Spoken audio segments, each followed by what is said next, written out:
Então, pessoal, dando continuidade aqui sobre o conteúdo das figuras semelhantes.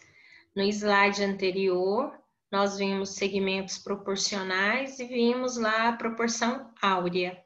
Agora, nós vamos ver uma materinha lá do ano passado, que é a matéria de vocês, onde vocês estudaram sobre ângulos correspondentes, colaterais externos, colaterais internos,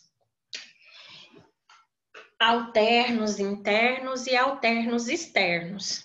Então, vocês já viram esse conteúdo. Então, nós vamos só dar uma revisada para ficar mais fácil da gente entender o nosso conteúdo de hoje, que é sobre teorema de Tales.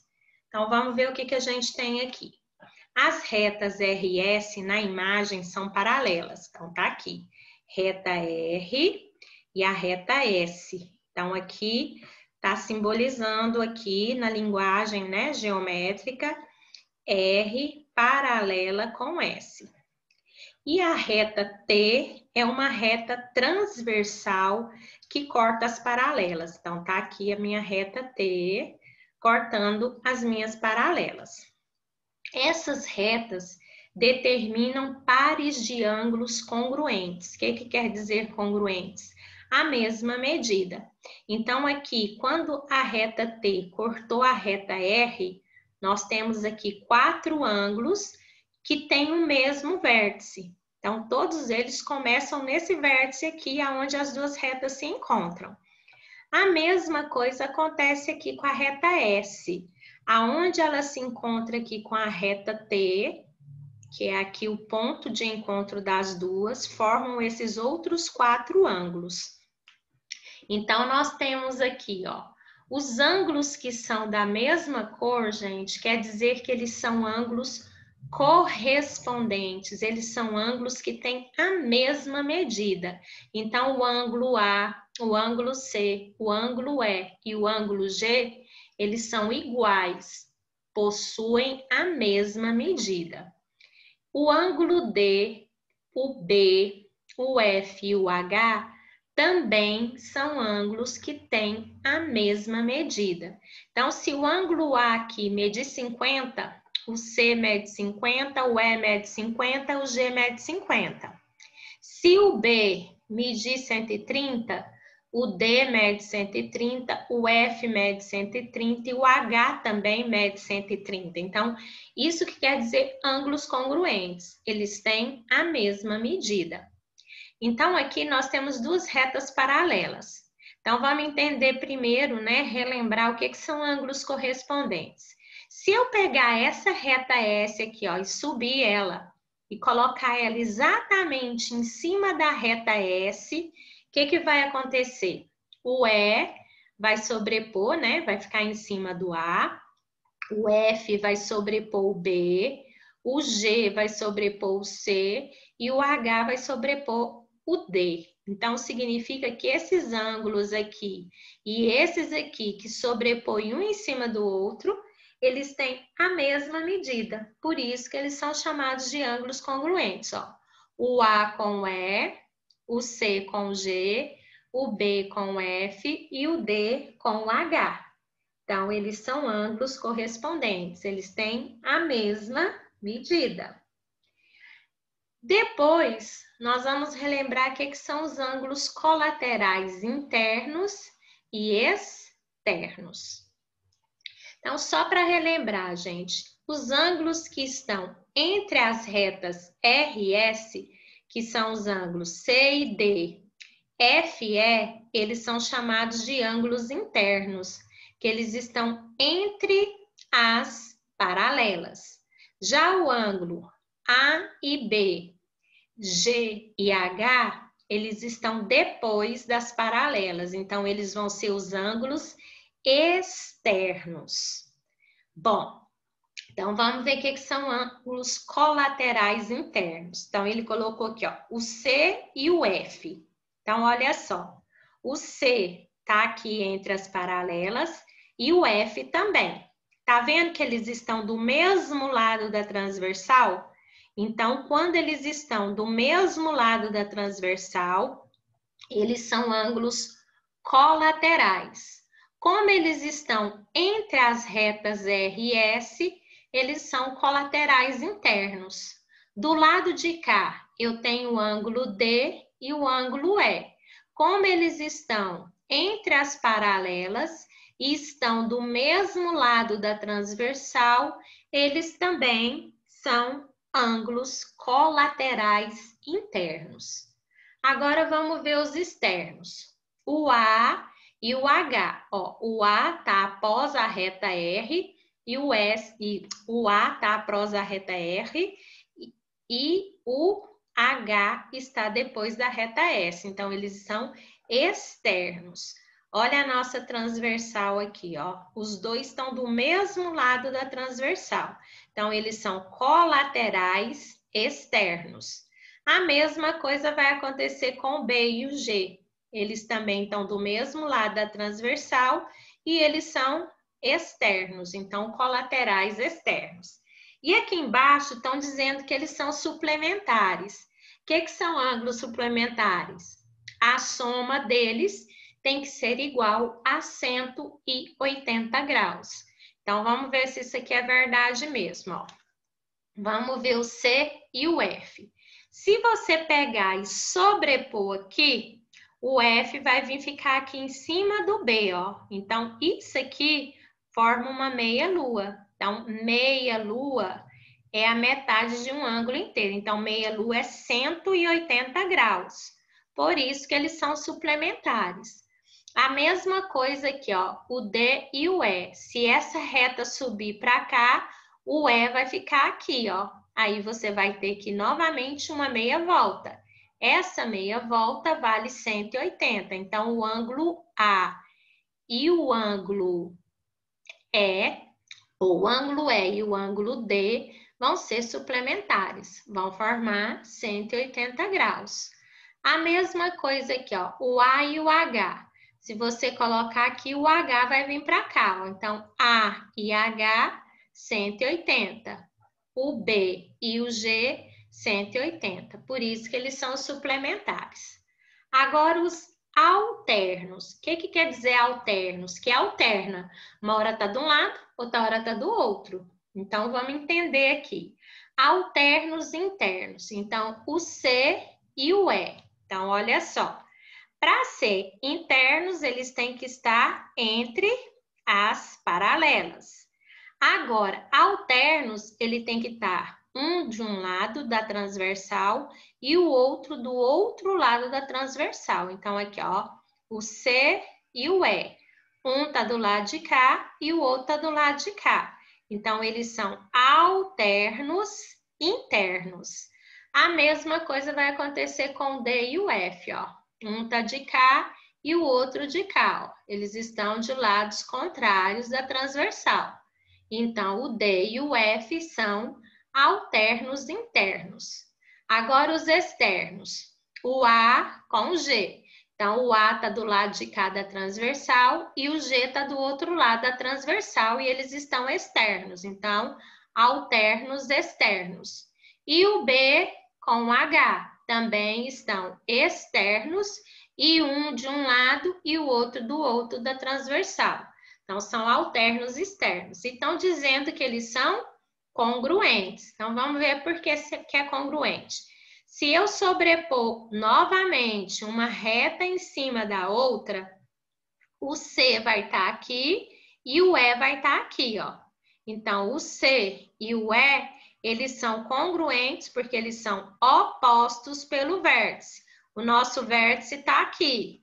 Um está para cá e o outro está para cá. Então, eles são opostos. Opostos pelo vértice, eles são congruentes. Olha o D e o F. Então, o D está aqui e o F vai ficar em cima do B. Eles também são opostos pelo vértice. Por isso que eles são congruentes, porque os ângulos opostos pelo vértice, eles têm a mesma medida. Então, isso aqui, só para a gente dar uma revisada. Agora, nós vamos para o Teorema de Tales. Tales foi um matemático, tá? Lá da antiguidade, muito tempo atrás. Então, ele desenvolveu esse teorema aqui. Então, vamos ver o que o teorema de Tales nos fala. Um feixe de retas paralelas determina sobre as retas transversais segmentos correspondentes proporcionais. Então, vamos entender primeiro o que é um feixe. Feixe vai ser um conjunto de retas paralelas. Para eu ter um feixe, olha só, eu tenho aqui a reta T, a reta U e a reta V. Eu tenho 3 retas transversais, ou paralelas. Então, essas 3 retas paralelas aqui, elas são chamadas de feixes de retas paralelas. Então, para que eu tenha um feixe, eu preciso ter de 3 ou mais retas paralelas. Por que 2 não vai ser um feixe? Porque aqui eu tenho um par. Então, acima de 3 em diante, nós temos um feixe de paralelas. Então, o teorema de Tales, ele tem que estar em cima desse feixe. Então, eu tenho que ter mais de 3 a mais retas paralelas. E eu vou ter 2 retas transversais. E vai me formar segmentos proporcionais. Então, a gente estudou proporção antes para ficar mais fácil a gente chegar aqui no teorema de Tales, ó. Então, vamos ver aqui essa reta transversal aqui. Quando essa reta transversal passa aqui por cima das paralelas, eles vão formando segmentos, ó. Eu tenho aqui o segmento AB e aqui eu tenho o segmento BC. A mesma coisa vai acontecer aqui com a minha transversal S, ó. Vai formar o segmento DE e depois o segmento EF. Então, esses segmentos aqui entre si, eles formam uma proporção. Então, olha só, AB está para BC, então tá aqui, AB está para BC, assim como DE está para EF. Então, aqui nós temos uma proporção, igualdade entre 2 razões. Então, a gente sabe que na regrinha das proporções, quando a gente multiplica cruzado, a gente tem uma proporção. Então, é isso que fala o nosso teorema de Tales. Então, vamos ver o teorema de Tales aqui num exemplo. Eu tenho aqui R, S e T, então tá aqui, são as nossas retas paralelas. E aqui eu tenho uma transversal e de cá eu tenho outra transversal. Quem são os segmentos que aparecem aqui? Então, aqui eu tenho o segmento X e o segmento 6. Aqui eu tenho o segmento 4 e o segmento 8. Então, vamos montar a proporção. Então, gente, vocês podem começar por qualquer transversal que você quiser. Eu vou começar por essa aqui, porque aqui está a nossa incógnita, mas não tem que ser por ela não, tá? Então, eu tenho aqui o segmento X vai estar para o segmento 6. Então, X está para 6. Assim como o segmento 4 está para o segmento 8. Então, X está para 6, assim como 4 está para 8. Ou, ao invés de você vir descendo a sua transversal, você pode vir andando entre as paralelas, ó. Você também pode pegar aqui, ó. X está para 4, assim como 6 está para 8. X está para 4, assim como 6 está para 8. Então, resolvendo aqui as proporções, vocês viram que o resultado são os mesmos. Antes de eu resolver aqui, eu quero só chamar a atenção de vocês numa coisa. Vocês estão vendo que eu comecei aqui e depois eu vim para cá. Então, toma cuidado na hora que você for montar as suas proporções, você tem que seguir a mesma ordem que você começou. Se eu comecei de cima para baixo, a outra transversal eu também tenho que começar de cima para baixo. Eu poderia começar de baixo para cima? Sim. Você pode falar 6 está para X, assim como 8 está para 4. Não tem problema nenhum. Tá? Você vai conseguir chegar no mesmo resultado. O que não pode ocorrer aqui? Você começar essa de baixo para cima e depois vir essa aqui de cima para baixo. aí a sua proporção vai ficar errada. Então, o mesmo sentido que você começou uma, você tem que começar a outra. Então, olha só, se você vir aqui, ó, x está para 4 ou 4 está para x, a hora que você vier para cá, 6 está para 8 ou 8 está para 6. Então, tem que seguir o mesmo sentido, não pode ser sentido contrário. Então, vamos lá multiplicar. X vezes 8, 8x, igual 6 vezes 4, 24. 24 dividido por 8, 3. X vezes 8, 8x. 4 vezes 6, 24. 24 dividido por 8, 3. Então, tanto faz você montar de cima para baixo, de baixo para cima, esquerda para direita, direita para esquerda, gente, o resultado vai ser sempre o mesmo.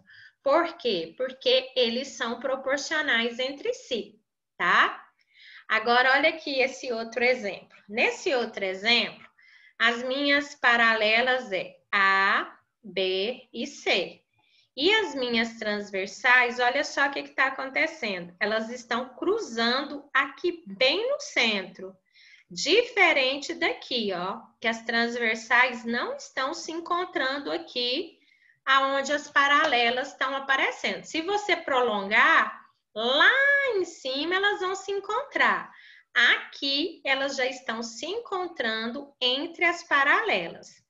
Quando acontecer isso, as suas transversais se encontrar entre as paralelas, você só pode montar a sua proporção seguindo a sua transversal, ó. Então, essa transversal aqui tem o segmento 8 e o segmento x mais 1. Essa outra transversal formou o segmento 12 e o segmento x menos 6. Então, aqui nesse caso, você não pode pegar aqui, ó. 8 está para 12 e x menos 6 está para x mais 1. Por quê? Por causa desse encontro aqui, ó. Aí você vai estar pegando uma proporção de uma transversal aqui com o segmento da outra transversal. Aí eles não vão formar uma proporção. Então, aqui você tem que vir pela transversal. Não pode vir pelas paralelas, tá? Então, eu tenho que 8 está para x mais 1, assim como 12 está para 2x menos 6. Então, vamos multiplicar. 8 vezes 2x, 16x. Mais com menos, menos. 8 vezes 6, 48. Igual 1 vezes 12, 12x. X vezes 12, 12x. Mais 1 vezes 12, mais 12. 16 menos 12 é igual a 12 mais 48. 16 menos 12, 4x igual 12 mais 48, 60. 60 dividido por 4 é 15. Então, o x vale 15. Então, tá aí a nossa explicação sobre o Teorema de Tales.